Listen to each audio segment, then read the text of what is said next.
नमस्कार साथियों, मैं आप लोग से आज परसेंटेज चैप्टर का ये वीडियो 4 है जिसके बारे में हम लोग आज डिस्कशन करेंगे।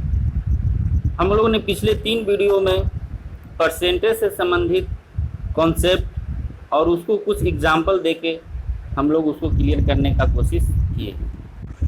यहाँ पर हम लोग ने परसेंटेज में जो पिछला कॉन्सेप्ट था सेक्शन ए और सेक्शन बी में हम लोग पहला का से पर का कॉन्सेप्ट, वृद्धि या कमी का प्रतिशत और परसेंटेज मेथड। सेक्शन बी में हम लोग A plus B A B by 100 से संबंधित कॉन्सेप्ट हम लोग सीखे थे और उससे संबंधित कुछ एग्जाम्पल भी हम लोग डिस्कस किए थे। आज हम लोग जितने भी कॉन्सेप्ट परसेंटेज चैप्टर से संबंधित हम लोग पढ़े हैं उससे रिलेटेड क्वेश्चन प्रैक्टिस करेंगे। ये क्वेश्चन जो आज आप लोगों के सामने आएगा बहुत सारे प्रतियोगी परीक्षा में पूछे गए हैं। कुछ वैसे क्वेश्चन भी इसमें शामिल हैं जो आगे आने वाले प्रतियोगी परीक्षाओं में आ सकते हैं। इसलिए हम लोग आज क्वेश्चन के बारे में डिस्कशन करने जा रहे हैं। आज क्वेश्चन सोल्व करके हम ये दिखाने का कोशिश करेंगे, चाहे वो का से पर का कॉन्सेप्ट हो, वृद्धि या कमी का प्रतिशत है या परसेंटेज मेथड है। सेक्शन बी में जो था A plus B A B by 100 वो कितना उपयोगी है और क्वेश्चन को कितना आसान तरीके से सोल्व कर सकता है। हम लोग आज जितने भी क्वेश्चन सोल्व करेंगे वहाँ पर आपको हम ये दिखाने का प्रयास करेंगे कि क्वेश्चन को देखने का नज़रिया, उसको बनाने का नज़रिया अलग हो सकता है। आइए हम लोग आगे इसके बारे में हम लोग डिस्कशन करते हैं। सबसे पहले हम आप लोगों को एक क्वेश्चन शुरू का प्रैक्टिस कराने जा रहे हैं। पहला क्वेश्चन है, किसी मैदान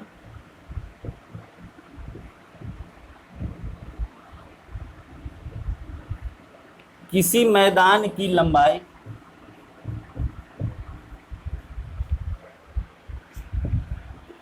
तथा चौड़ाई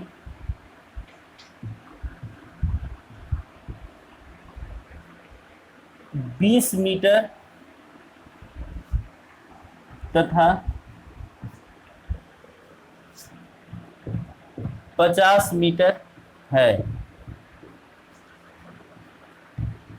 उसकी लंबाई में 30% की वृद्धि तथा चौड़ाई में 20% की कमी करने पर उसका क्षेत्रफल में वृद्धि या कमी प्रतिशत क्या होगा।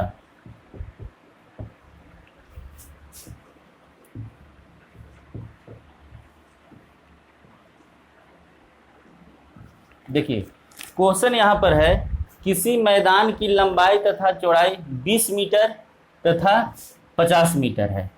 लंबाई है 20 मीटर, चौड़ाई है 50 मीटर। उसी लंबाई में 30% की वृद्धि तथा चौड़ाई में 20% की कमी करने पर उसका क्षेत्रफल में वृद्धि या कमी का प्रतिशत क्या होगा। इस क्वेश्चन को हम सबसे पहले A plus B A B by 100 जो मेरा कॉन्सेप्ट है उसके माध्यम से बनाने का कोशिश करते हैं। अगर उसके माध्यम से बनाते हैं तो ये क्वेश्चन हम विश्वास जानिए बिल्कुल अलग तरीके से ये सोल्व होगा और हमको इसमें एब्सोल्यूट वैल्यू की भी ज़रूरत नहीं है। आगे हम लोग देखते हैं इसमें कैसे इसको सोल्व करते हैं। इसमें आपको दिया हुआ है एब्सोल्यूट वैल्यू 20 मीटर और 50 मीटर। हमको इसकी आवश्यकता यहाँ पर नहीं है। कैसे, ये हम आपको साबित कर सकते हैं। यहाँ पर बिना एब्सोल्यूट वैल्यू को लिए हुए बिना हम इसको सोल्व कर सकते हैं। हम लोग फार्मूला पढ़े थे a + b + ab बाई 100, इसके माध्यम से हम लोग इसको सोल्व कर सकते हैं। यहाँ पर ये फार्मूला लगेगा।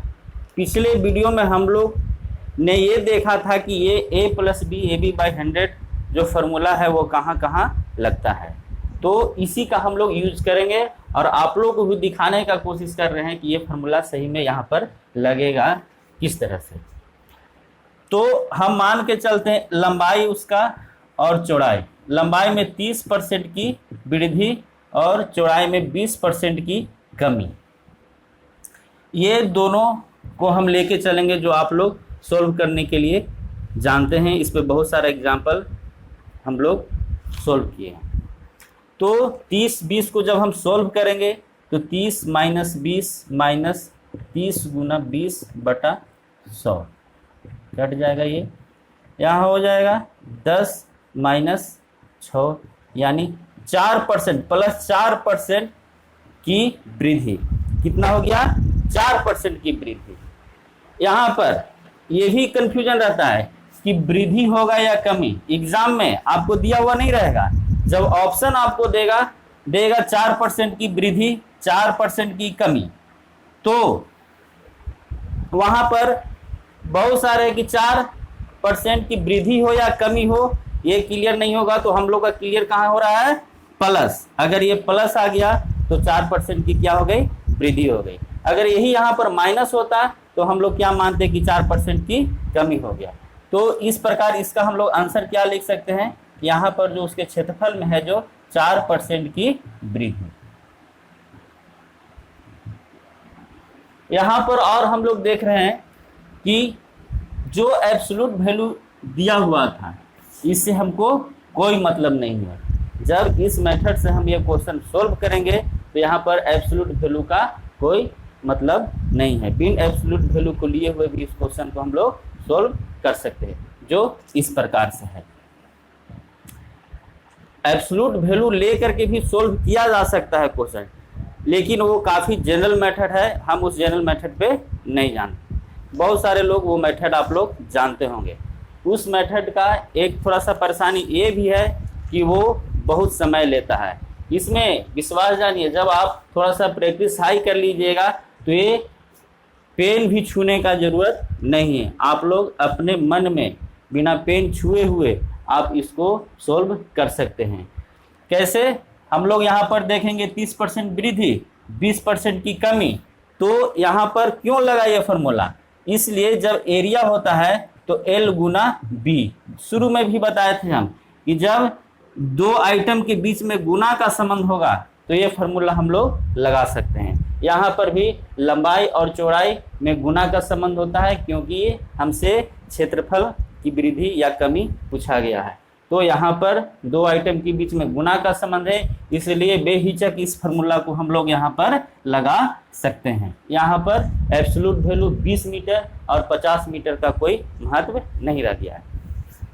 इसके अलावा जनरल मेथड से इसको अगर आप बनाएंगे तो उसमें आपको 20 मीटर और 50 मीटर लेकर के चलना होगा, यानी एब्सोल्यूट वैल्यू लेकर के चलना होगा। यहाँ पर इस मेथड से ये एब्सोल्यूट वैल्यू 20 मीटर और 50 मीटर की कोई आवश्यकता नहीं है। तो पहले क्वेश्चन से हम आपको ये दिखाने का कोशिश कर रहे हैं कि a + b + ab बाई 100 जो कॉन्सेप्ट है उसका कितना महत्व है और क्वेश्चन को कितना आसानी से बनाता है। क्वेश्चन को बनाने, क्वेश्चन को देखने का नज़रिया ही बदल जाएगा। इसलिए यही मेथड सबसे अच्छा है, इसी से हम लोग बनाने का प्रयास करेंगे। इसके बाद और इससे संबंधित बहुत सारे क्वेश्चन आने वाले हैं आज, जो हम लोग आगे और डिस्कस करते हैं। इसको नोट करते जाइएगा आप लोग। मेथड 2 जनरल मेथड है, उसका डिस्कशन हम लोग यहाँ पर नहीं करते हैं। जनरल मेथड सब कोई जानता है, इसलिए उसका हम लोग यूज यहाँ पर नहीं करेंगे। जो स्पेशल मेथड है उसी के माध्यम से हम आज आप लोग बनाएंगे। क्वेश्चन नंबर 2 पे हम लोग चलते हैं। क्वेश्चन नंबर 2, किसी वर्ग, किसी को राइटिंग में अगर समस्या हो तो जो मेरा वॉइस है उसको सुन करके भी आप लोग कर सकते हैं। किसी वर्ग की भुजा में 25% की वृद्धि करने पर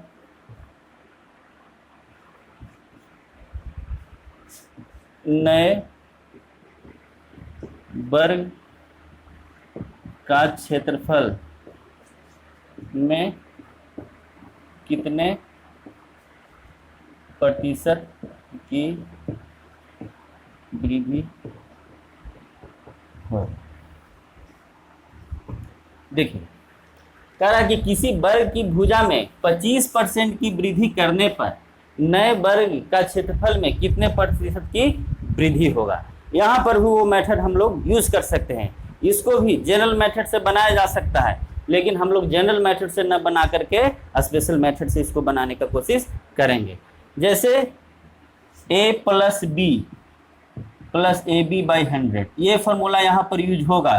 क्यों यूज होगा, सबसे पहले उसके बारे में हम लोग जानते हैं। इसका पिछले वीडियो में हम कॉन्सेप्ट इसका बता चुके हैं कि ये फॉर्मूला कहाँ लागू होता है। वर्ग की भुजा क्या होता है, भुजा स्क्वायर, यानी a गुने a बराबर ये वर्ग का क्षेत्रफल होता है। तो यहाँ पर भी भुजा गुने भुजा, दो आइटम के बीच में गुना का संबंध हो रहा है, तो यहाँ पर भी हम लोग ये फॉर्मूला लगा सकते हैं। तो यहाँ पर कितना होगा, दो वर्ग है, दोनों वर्ग के भुजा में 25% की वृद्धि किया गया है, यानी 25% की वृद्धि, और यहाँ पर भी 25% की वृद्धि। ये दोनों को हम लोग निकालेंगे तो कितना हो जाएगा, ये 25 प्लस 25 प्लस 25 गुना 25 बाई 100। इसको हम लोग सोल्व करेंगे तो 25 25 50 और 625 यानी 6.25 यानी 56.25% की वृद्धि हो जाएगी। तो इस तरीका से भी क्वेश्चन को हम लोग सोल्व कर सकते हैं। हमने शुरू में ही बताया था, पिछले वीडियो में ही बताया था कि जो a plus B A B by 100 इतना ज़बरदस्त कॉन्सेप्ट है कि क्वेश्चन को बनाने का तरीका ही बिल्कुल बदल देता है। इसलिए हम लोग ज़्यादा क्वेश्चन इसी से बनाने का कोशिश करेंगे। इसके बाद हम लोग नेक्स्ट क्वेश्चन पे आते हैं। तीसरा क्वेश्चन है, किसी वृत्त की त्रिज्या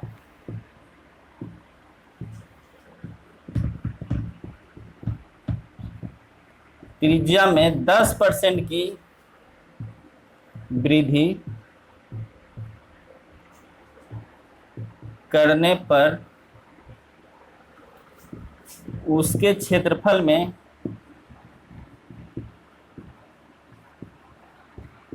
कितने % की वृद्धि होगी, प्रतिशत की वृद्धि होगी। क्वेश्चन है, किसी वृत्त की त्रिज्या में 10% की वृद्धि करने पर उसके क्षेत्रफल में कितने प्रतिशत की वृद्धि होगी। यहाँ पर भी ये फॉर्मूला हम लोग लगा सकते हैं, बिल्कुल लगा सकते हैं, क्योंकि वृत्त की जो त्रिज्या होता है उसका क्षेत्रफल, वृत्त का जो क्षेत्रफल होता है वो होता है पाई आर स्क्वायर, यानी पाई गुना आर गुना आर। यहाँ पर भी दो आइटम के बीच में गुना का संबंध हो रहा है, इसलिए बिना कंफ्यूजन यहाँ पर हम लोग ये फार्मूला लगा सकते हैं। तो हम लोग यहाँ पर ये फार्मूला लगाते हैं, R इंटू आर से हमको मतलब है कितना % की वृद्धि, 10% की वृद्धि, 10% की वृद्धि, 10% की वृद्धि करेंगे। तो हम लोग शुरू में आपको बताए थे कि 10% का हम लोग याद कर लेना है, वो कितना होता है 21%। इसलिए हम बोले थे कि अगर वो डाटा अगर याद है तो क्वेश्चन को हम बहुत कम समय में बना सकते हैं। क्वेश्चन पढ़ेंगे और आपका आंसर आपके दिमाग में आ जाएगा। इसलिए जो डाटा हम दिए थे उसको याद कर लीजिएगा, जो नहीं याद किए उसको थोड़ा सा ध्यान में रख लीजिएगा। अगर 10-10-20 को हम अगर बनाना चाहते हैं तो 10 + 10 + 10 गुना 10/100 ये हो जाएगा आपका 21%। यही 21% उसके क्षेत्रफल में वृद्धि हो जाएगी। तो इस प्रकार से हम ये क्वेश्चन बना सकते हैं। जब हम लोग पिछले वीडियो में जब a+b/100 के कॉन्सेप्ट के बारे में जब पढ़ रहे थे तो हम बोले थे, आप लोग झलक भी आप लोग को दिखाए थे कि मेंसुरेशन में ज़बरदस्त तरीके से ये कॉन्सेप्ट लागू किया जा सकता है, जो इस प्रकार से है। उसमें हमने वॉल्यूम में भी बताया था, एरिया में भी आप लोग को बताया था। एरिया जितना भी है, आज हम वो क्वेश्चन के माध्यम से जितने भी क्वेश्चन आप देख रहे हैं सब एग्जाम में पूछे गए हैं। कुछ क्वेश्चन ऐसा आएगा जो एग्जाम में पूछने की संभावना है। ये सब क्वेश्चन बहुत बार एग्जाम में पूछा गया है, इसलिए हम लोग इस तरीक़ा से क्वेश्चन को बनाने का प्रयास करेंगे आगे। और हम लोग देखते हैं,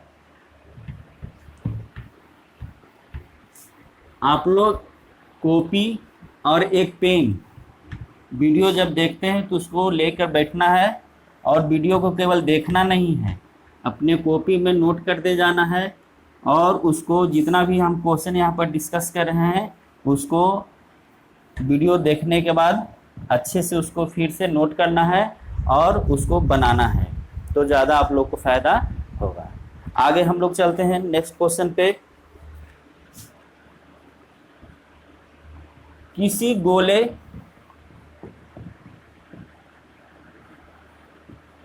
की त्रिज्या 20% की कमी करने पर उसके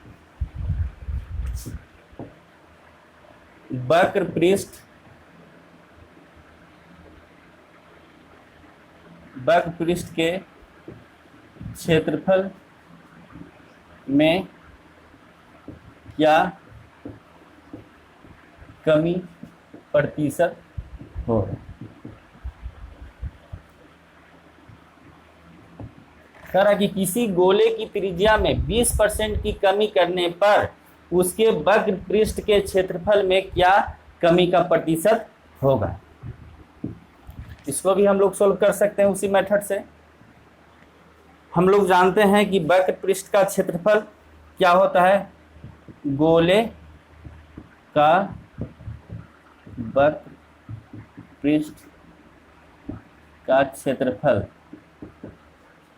4πr²। गोले के वक्र पृष्ठ का क्षेत्रफल होता है 4πr²। अभी फिलहाल हमको इसकी ज़रूरत नहीं, हमको मतलब है इससे आपका त्रिज्या में 20% की कमी गई है। यहाँ भी हम लोग ये फार्मूला लगा सकते हैं। क्यों लगा सकते हैं? क्योंकि यहाँ पर r गुना r हो सकता है, यानी दो आइटम के बीच में गुना का संबंध यहाँ बन रहा है। तो हम लोग a+b/100 फार्मूला को यूज कर सकते हैं। तो क्या था, r गुना r, त्रिज्या में 20% की कमी -20% और -20%। इसको जब हम लोग सोल्व करते हैं तो सोल्व करते हैं इसको -20 और माइनस माइनस प्लस, यानी 20 × 20/100। इसको जब हम लोग सोल्व करेंगे तो हो जाएगा -40 और +4 यानी -36%। यानी त्रिज्या में -36% की कमी की जाती है। उसके वक्र पृष्ठ का जो क्षेत्रफल है उसमें 36% की कमी हो जाएगी, यानी 36% की कमी। यही हमारा आंसर हो गया। देखिए हम लोग कहाँ कहाँ इस कॉन्सेप्ट को यूज कर रहे हैं। अब हम लोग वक्र पृष्ठ गोले में भी इसका यूज कर लिए। इस तरीक़ा से इसको भी बना सकते हैं। आगे हम लोग नेक्स्ट क्वेश्चन पे चलते हैं। हम लोग 20% की दर से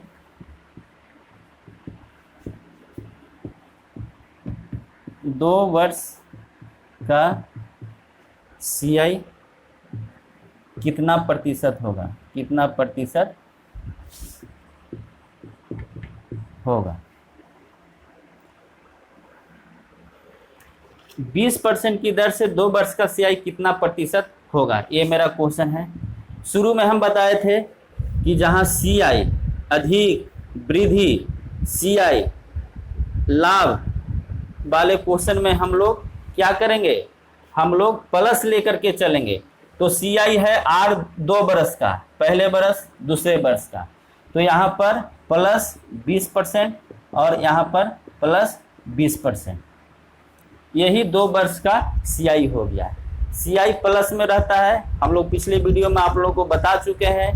जिनको नहीं पता है प्लीज़ जाके वो वीडियो दोबारा से देख ले और सीखे। यहाँ पर हम लोग चलते हैं तो 20-20 का, इसका भी हम डाटा दिए थे, कितना हो जाएगा ये। अब आप लोग को तो प्रैक्टिस अच्छा हो गया। 20 प्लस 20 गुना 20/100, ये हो जाएगा 20-20 40, ये हो जाएगा 44%। 44% है 2 वर्ष का CI हो जाएगा। इस तरीक़ा से देखिए हम लोग CI के क्वेश्चन में भी इस मेथड को यूज कर लिए। हमने आपको पिछले वीडियो में भी बताए हैं कि A+B AB/100 जो कॉन्सेप्ट है कहाँ कहाँ लागू होता है। आज हम लोग ओरिजिनल क्वेश्चन पे आए हुए हैं जो एग्ज़ाम में काफ़ी बार पूछा जा चुका है, उसमें आपको दिखा रहे हैं कि इस कॉन्सेप्ट का यूज हम लोग कैसे कर सकते हैं। अगले क्वेश्चन पे हम लोग चलते हैं।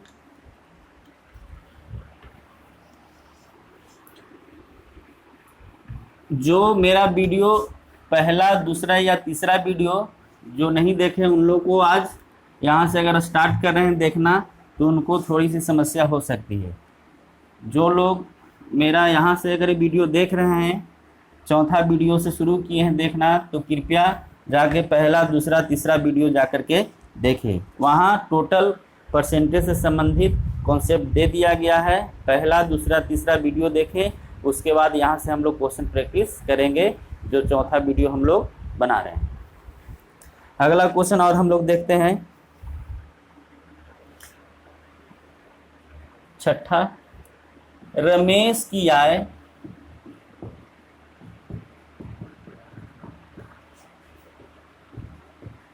पहले 20% की वृद्धि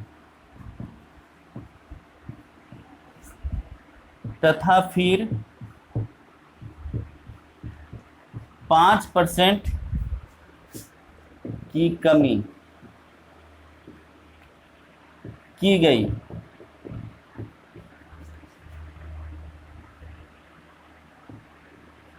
तो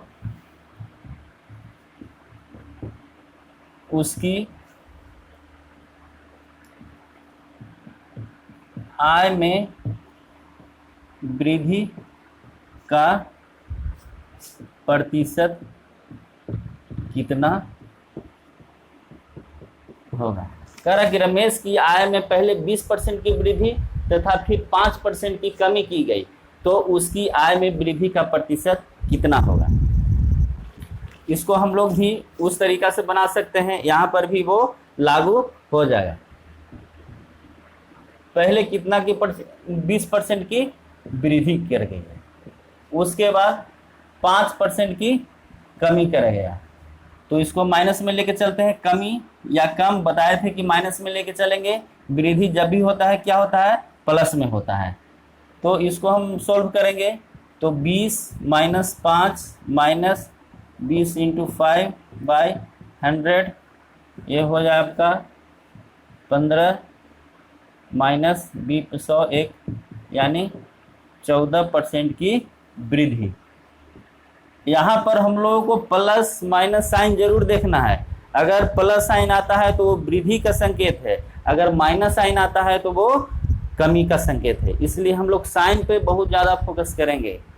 आपको जब क्वेश्चन में ऑप्शन देगा तो दे देगा 14% की वृद्धि या 14% की कमी। अगर साइन पे फोकस नहीं करिएगा तो आपको वृद्धि या कमी में जा कर के फंस जाइएगा, कन्फ्यूजन हो जाएगा और ऑप्शन गलत लग के आ जाएगा। इस प्रकार से यहाँ पर ही हम इसको बना सकते हैं। नेक्स्ट क्वेश्चन हम लोग आगे चलते हैं।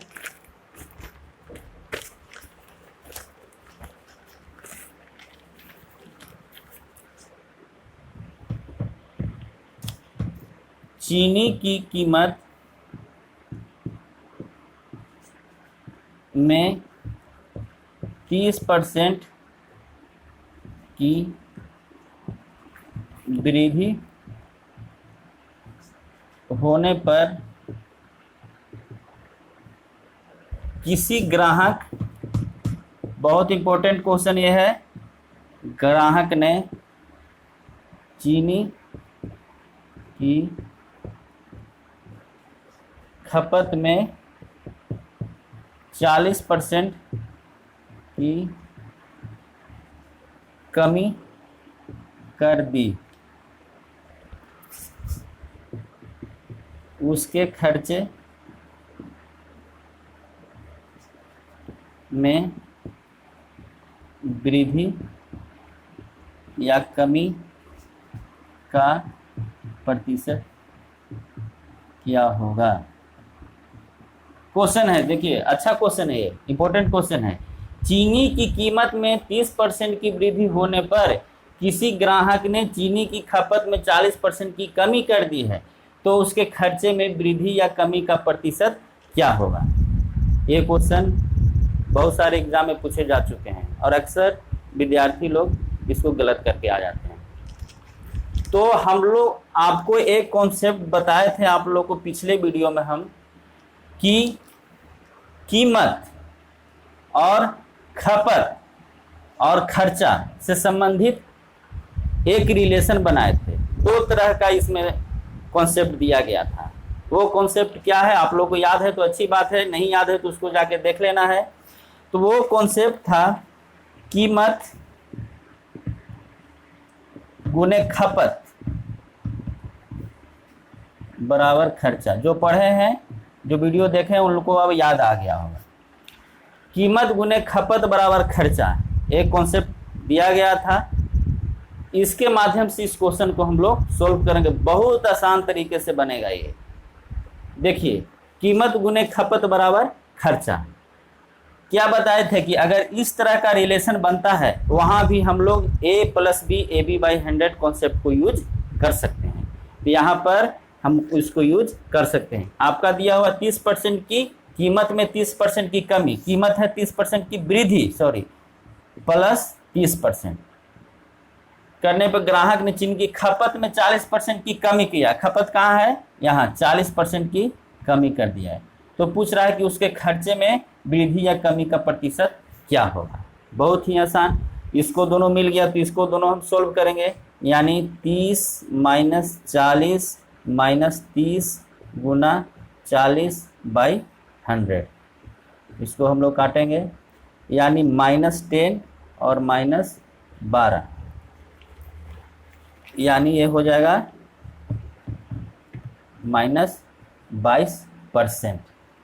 कुछ नहीं, बहुत आसान है। +30 - 40 को हम सोल्व करते हैं। सोल्व करने आप लोग को आता है। जब हम लोग सोल्व करते हैं तो -22% आ गया। यहाँ पर देखिए, थोड़ा सा ध्यान देने की बात है। एग्जाम में हमको ये क्लियर नहीं किया कि वृद्धि हो रहा है या कमी हो रहा है। कंफ्यूजन में डाल देता है कि वृद्धि हो रहा है या कमी हो रहा है। वहाँ पर आपको ये भी देगा कि 22% की वृद्धि या 22% की कमी। तो अगर आप माइनस पे ध्यान नहीं दे रहे हैं तो आप वहाँ पर कंफ्यूजन हो जाएगा कि वृद्धि हो रहा है या कमी। वृद्धि या कमी के कंफ्यूजन को ख़त्म करता है ये साइन। यहाँ पर माइनस साइन आया, यानी हम लोग यहाँ पर लिख सकते हैं कि 22% की कमी हुई,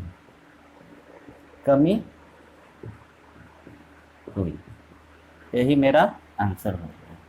तो इस तरीका से भी क्वेश्चन को सोल्व किया जा सकता है। इसको सोल्व करने का और तरीका है, उस तरीका पे हम नहीं जाएंगे।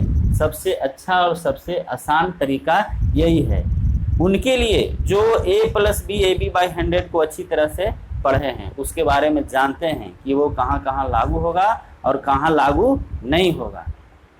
तो आप लोग, मेरे पिछले वीडियो में आप लोग को हम ये क्लियर कर चुके हैं कि a + b AB/100 कहाँ कहाँ यूज होता है। उस पर बहुत सारा चर्चा हो गया है, बहुत सारे एग्जाम्पल हम लोग देख लिए हैं। इसलिए जो वीडियो यहाँ से शुरू किए हैं वो पिछला जाके कृपया वीडियो देखें।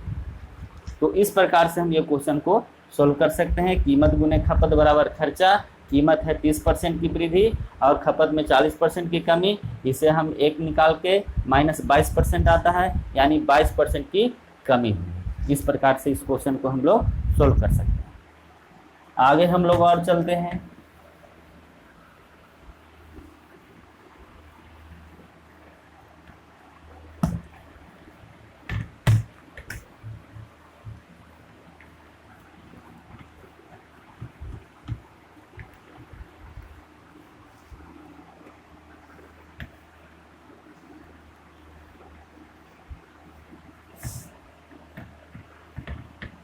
जिनको थोड़ा सा दिक्कत हो रहा है वो जाके पिछले वीडियो में कॉन्सेप्ट जरूर देखें। अगर कॉन्सेप्ट क्लियर नहीं है तो यहाँ पर आप लोगों को समस्या आना शुरू हो जाएगा। इसलिए सबसे पहले जाके पहला दूसरा तीसरा वीडियो जाकर देखें, वहाँ पर कॉन्सेप्ट आप लोग क्लियर करें, तब यहाँ से आप चौथा वीडियो से शुरू करिएगा।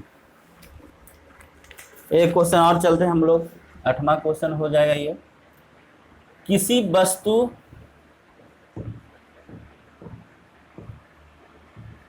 की कीमत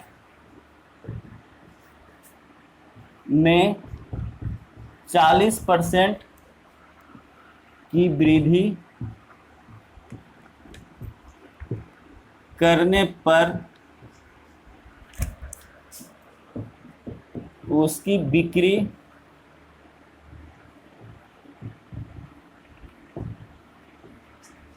में 30% की कमी हो जाती है, तो लाभ या हानि का प्रतिशत ज्ञात करें। ये भी काफी सारे एग्जाम में पूछे जा चुके हैं, इसको भी हम लोग देखेंगे। कह रहा है कि किसी वस्तु की कीमत में 40% की वृद्धि करने पर उसकी बिक्री में 30% की कमी हो जाती है, तो लाभ या हानि का प्रतिशत ज्ञात करें। इससे पहले जो हम लोग क्वेश्चन किए उससे रिलेटेड ये भी क्वेश्चन है। उसमें हम जब कॉन्सेप्ट दे रहे थे उससे संबंधित, तो 2 कॉन्सेप्ट हमने दिया था। पहले कॉन्सेप्ट पे हम लोग इसके पिछले वाले क्वेश्चन को सोल्व किए और दूसरे कॉन्सेप्ट पे ये आधारित क्वेश्चन है। तो यहाँ पर हम लोग इसको देखते हैं कि कीमत गुने बिक्री बराबर आय। ये लाभ भी हो सकता है, हानि भी हो सकता है। तो हम दूसरा कॉन्सेप्ट मेरा था कीमत गुने बिक्री बराबर आय। तो इसमें क्या दिया हुआ, कीमत में 40% की वृद्धि और उसकी बिक्री में 30% की कमी। तो पूछ रहा है उसकी आय में लाभ या हानि हुआ उसकी आय में। तो हम लोग जो भी दिया हुआ 40% की वृद्धि यानी +40, यहाँ पर 30% की कमी यानी -30% की कमी। इसको हम लोग सोल्व करेंगे, वही मेरा आय आ जाएगा। वो आय लाभ होता है या हानि होता है, वो साइन पे डिपेंड करेगा कि वो प्लस आता है या माइनस आता है। हम लोग देखते हैं क्या आता है, प्लस आता है या माइनस आता है। तो +40 -30 -40 गुना 30/100 कट हो गया यहाँ, यानी यहाँ 10 -12 यानी -2%। यहाँ पर साइन आ गया माइनस, तो यहाँ पर क्या करेगा, 2% की हानि यानी 2% की हानि। यही मेरा आंसर है। उसकी आय में है जो 2% की हानि होती है। देखिए साइन कहाँ, साइन का कितना बेनिफिट है, साइन क्लियर करता है हानि होता है या लाभ होता है। क्वेश्चन में आपको ये क्लियर नहीं किया है कि लाभ होगा या हानि होगा। तो इस प्रकार से हम इस क्वेश्चन को भी सोल्व कर सकते हैं। आगे हम लोग और चलते हैं। अगला क्वेश्चन,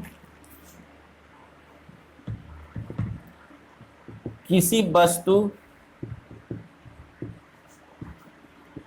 अंकित मूल्य, किसी वस्तु के अंकित मूल्य में 12% की छूट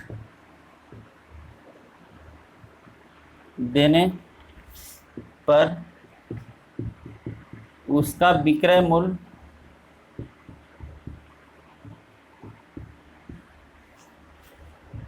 ₹440 था, तो उस वस्तु का अंकित मूल्य क्या है।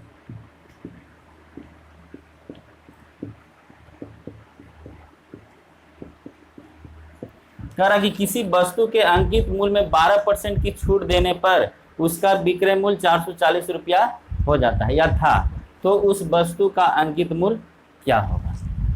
तो हम लोग कहाँ देख रहे हैं, अंकित मूल्य पे 12% की छूट। तो अंकित मूल्य पे जब हम 12% की छूट देते हैं तो वो छूट कितना होता है, अंकित मूल्य कितना होता है, 100%। पिछले वीडियो में हम लोग पढ़े थे, जब कॉन्सेप्ट पढ़ रहे थे तो बताए थे कि 6 आइटम है जो क्या होता है, 100% होता है। वो 6 आइटम में एक था अंकित मूल्य। अंकित मूल्य 100%, 100% में 12% की छूट, यानी ये हो जाएगा 88%। यही हो जाएगा हम लोग का विक्रय मूल्य यानी एसपी। अंकित मूल्य में 12% की छूट देने पे यानी 88% छूट देने पे कितना हो जाता है, 440 रुपया। तो पूछ रहा है कि अंकित मूल्य क्या होगा। अंकित मूल्य कितना होता है, 100%। देखिए यहाँ पर हम लोग परसेंटेज मेथड आ गए। परसेंटेज मेथड कैसे यूज किया जाता है इस क्वेश्चन के माध्यम से हम लोग अब देख रहे हैं। किसी वस्तु के अंकित मूल्य पे 12% की छूट देता है तो वो विक्रय मूल्य बन जाता है। तो हम लोग यहाँ पर विक्रय मूल्य लिख दिए। जब 12% की छूट दिए तो 88%, जो कि एब्सोल्यूट वैल्यू मेरा दिया हुआ है विक्रय मूल्य का। उसमें हम बोले थे कि जब परसेंटेज मेथड लगाएंगे तो बराबर के कॉन्सेप्ट से एक एब्सोल्यूट वैल्यू दिया हुआ रहेगा और उस एब्सोल्यूट वैल्यू को हम उसके परसेंट के साथ मैच कराएंगे। तो विक्रय मूल्य का परसेंटेज हो गया 88% और इसका है एब्सोल्यूट वैल्यू 440। तो विक्रय मूल्य का प्रतिशत से हम लोग उसका एब्सोल्यूट वैल्यू मैच कराएं। हम लोग को पूछ रहा है अंकित मूल्य। अंकित मूल्य कितना होता है, 100%। 100% कैसे होता है ये आप लोग को बताया गया है। 6 ऐसे पॉइंट थे जिसका 100% होता है। वास्तविक मान में क्या 6 पॉइंट थे। तो अंकित मूल्य में एक था 100% बराबर कितना होगा, ये इसका हो जाता है 5 गुना। तो इसका 5 गुना कितना हो जाएगा, 500 रुपया, यानी उस वस्तु का अंकित मूल्य 500 रुपया। देखिए परसेंटेज मेथड कितना आसान, बहुत ही आसान, बहुत ही कम समय में। अभी हम आप लोगों को पढ़ा रहे हैं तो बोर्ड पे लिख रहे हैं इतना। अगर जब आप प्रैक्टिस, जब इसको हाई कर लीजिएगा, अच्छे से प्रैक्टिस कर लीजिएगा, कॉन्सेप्ट के साथ प्रैक्टिस कर लीजिएगा, तो मेरा यहाँ तक विश्वास है कि आपको पेन की ज़रूरत नहीं है। क्वेश्चन पढ़िएगा और वैसी आंसर आपके दिमाग में आ जाएगा। इतना अच्छा मेथड है परसेंटेज मेथड। इसमें कोई फार्मूला का झंझट नहीं है। हम यहाँ पर न अंकित मूल्य का फार्मूला लगाएं, न विक्रय मूल्य का फार्मूला लगाएं, कुछ नहीं। क्या फार्मूला होता है नहीं होता हमको उससे पता भी नहीं है, उससे हमको मतलब ही नहीं है। लेकिन हम लोग जब यहाँ परसेंटेज मेथड यूज करते हैं तो यहाँ पर हम लोगों को कोई फार्मूला का ज़रूरत नहीं है। बिना फार्मूला का भी हम लोग इस तरीके से हम लोग ये बना सकते हैं। ये कोई ट्रिक नहीं है। मेरा एक बात हमेशा याद रखिएगा, ट्रिक पर आप लोग ज़्यादा नहीं जाइएगा। ट्रिक क्या होता है कि अलग अलग क्वेश्चन के लिए अलग अलग ट्रिक। तो कितना ट्रिक याद करिएगा, उससे बढ़िया है कि सारा क्वेश्चन ही याद कर लीजिए, टोटल क्वेश्चन का सोल्यूशन याद कर लीजिए, जो ये संभव नहीं है। कॉन्सेप्ट पे ध्यान दीजिए। कॉन्सेप्ट है, एक कॉन्सेप्ट से बहुत सारा क्वेश्चन बनेगा जो आप लोग यहाँ पर देख रहे हैं। इसलिए जो मेरे द्वारा बताया गया वीडियो 1, 2, 3 में जो कॉन्सेप्ट बताया गया है उसको जा कर के देखें। उसके बाद आप वीडियो 4 से शुरू करिएगा, तब आप लोगों को फ़ायदा होगा और समझने में काफ़ी आसानी होगा। तो यहाँ पर हम लोग इस क्वेश्चन में देखें, परसेंटेज मेथड निकल के, परसेंटेज मेथड लगा के हम लोग यहाँ पर क्वेश्चन बना लिए। आप लोग जब अच्छा से क्वेश्चन कर लीजिएगा तो आप मिनट में, सेकंड में इसको सोल्व करना शुरू कर दीजिएगा। इसलिए कॉन्सेप्ट पे ज़्यादा ध्यान दीजिए। आगे हम लोग और क्वेश्चन देखते हैं।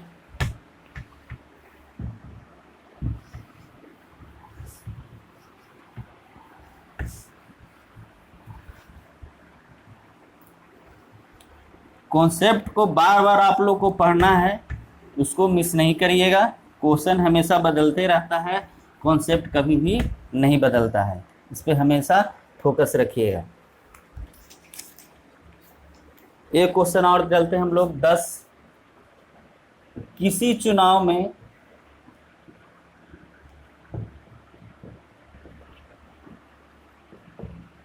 दो उम्मीदवार थे।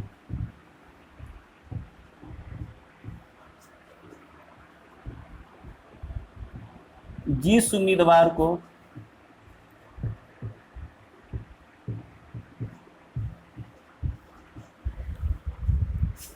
बासठ % वोट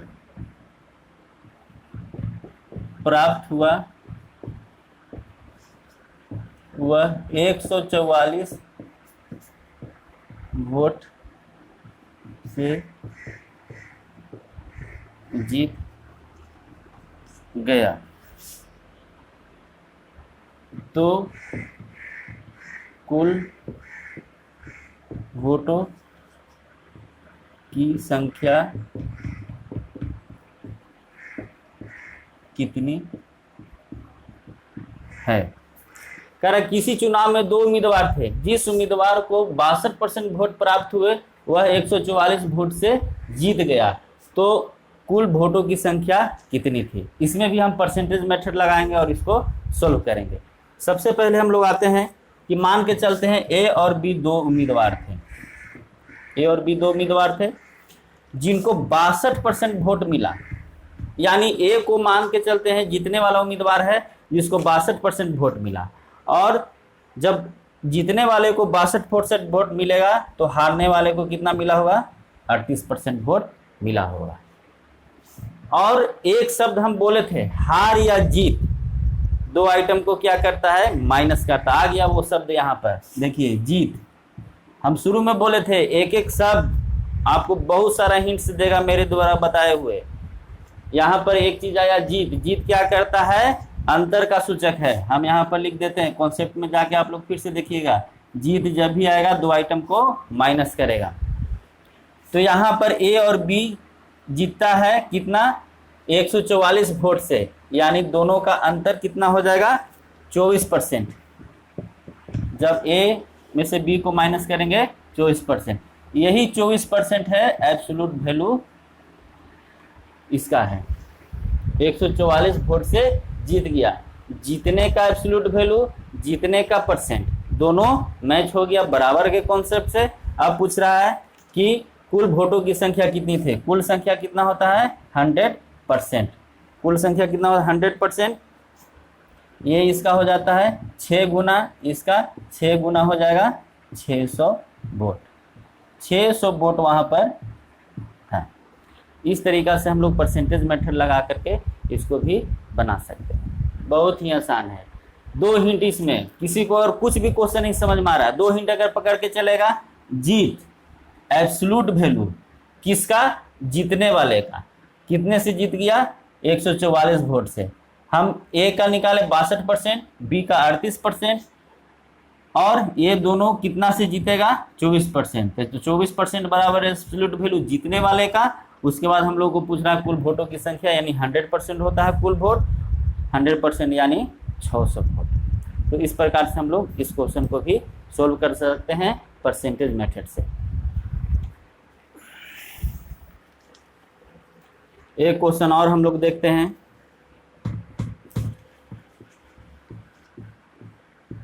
यदि किसी संख्या का 35% उसी संख्या 50% से 12 कम है, तो वह संख्या क्या है।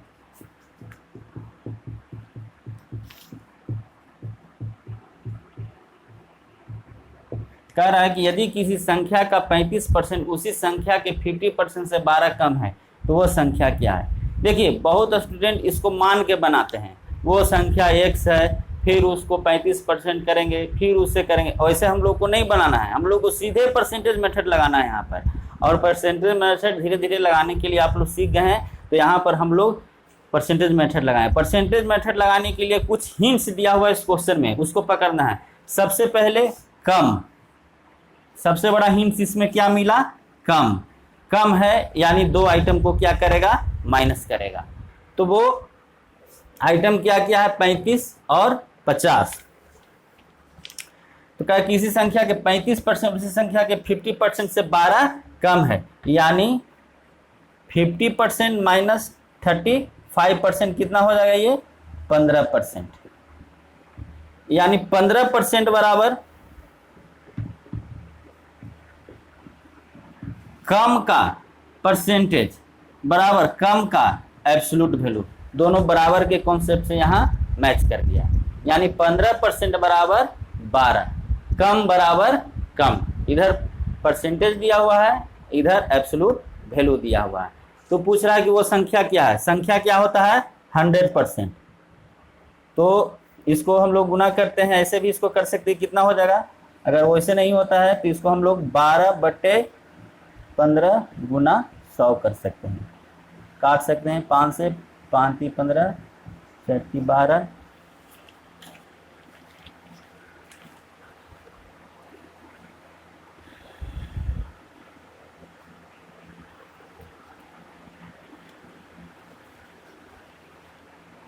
तीन से काट सकते हैं इसको हम लोग, तो 3 से 4 आई हो जाएगा 5, यहाँ 20 यानी 20 गुनी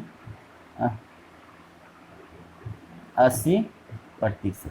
देखिए 15% बराबर 12, तो 100% बराबर क्या होगा, अगर डायरेक्ट नहीं कटता है तो 12/15 कर सकते हैं, और 12/15 और गुना 100 होगा। इसको जब हम छोटा करेंगे तो जाके मेरा आ जाता है 80%। इस प्रकार हम लोग परसेंटेज मेथड से इसको भी सोल्व कर सकते हैं। परसेंटेज मेथड बहुत ही अच्छा है, इसको आप लोग लगाने के लिए सीखिए तो क्वेश्चन बहुत ही आसान तरीके से, बहुत ही कम समय में, कंपटीशन प्रतियोगी परीक्षाओं का सबसे ज़्यादा मांग क्या होता है कि क्वेश्चन को कितना कम समय में हम सोल्व कर सकते हैं। और कम समय में सोल्व करने के लिए क्या करते हैं, बहुत सारे बच्चे ट्रिक याद कर लेते हैं, ट्रिक पे ट्रिक याद करते जाते हैं, उससे कोई फायदा नहीं होता है। जब थोड़ा सा भी आपको क्वेश्चन घुमा कर दे देगा तो आपको कन्फ्यूजन हो जाएगा, लेकिन अगर कॉन्सेप्ट आपका क्लियर है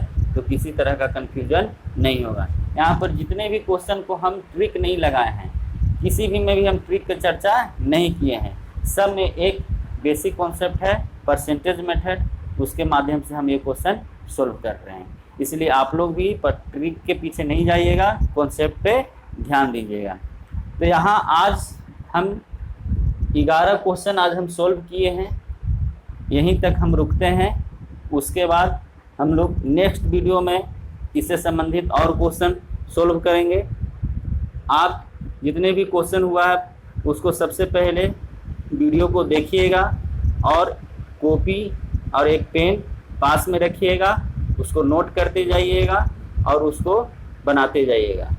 जब क्वेश्चन सारा चीज़ वीडियो जब देख लें तो उसको फिर रफ कॉपी पे आप लोग उसको अच्छे से प्रैक्टिस करिएगा, सारा क्वेश्चन लिख कर करके फिर उसको दोबारा बनाने का प्रयास कीजिएगा। और इतना क्वेश्चन बनाने के बाद आप कोई भी किताब या जो भी प्रतियोगी परीक्षा में पूछे गए प्रश्न हो उसको पकड़ के आप इससे रिलेटेड और भी क्वेश्चन बना सकते हैं। इसलिए मेरा आज यहीं तक है। हम लोग अगले वीडियो जो वीडियो नंबर 5 मेरा रहेगा उसमें हम और क्वेश्चन का प्रैक्टिस करेंगे और हम लोग देखेंगे कि और हम कैसे कैसे अपना कंसेप्ट जो दिए उसको यूज करके और क्वेश्चन को आसानी तरीक़ा से सोल्व कर सकते हैं। धन्यवाद।